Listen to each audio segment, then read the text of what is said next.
So go ahead and log in to Star 360. And then you're just going to go to reports.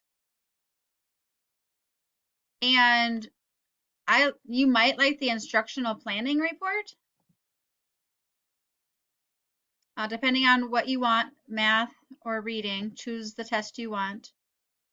And then just go to students. Don't worry about like homerooms or anything. Just see if you can't go into students. And then I don't know what grade this kiddo is that you want to pull up, but you would just take his grade and then say second grade, say.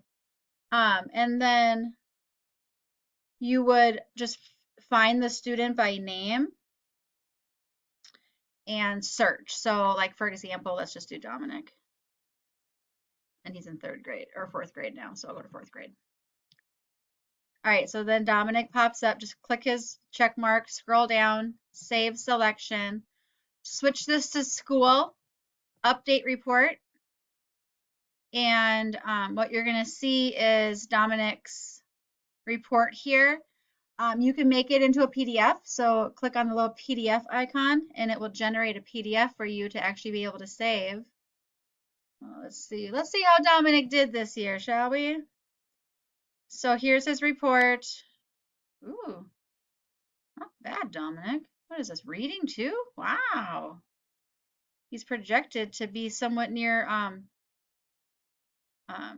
getting closer and closer to the at grade level. Perfect. All right, so then this also gives you like focus skills for different aspects of language and literature, knowledge and ideas. Gives you an idea of range of reading and text complexity, informational text, all sorts of different things. It kind of tells you what grade level he would kind of be more attributed to. So as we know, he's very much that 1 year below grade level kiddo. So yeah. So then you can save the report, and if you want to go do another student, then you just choose your other student. All right, hope that helps.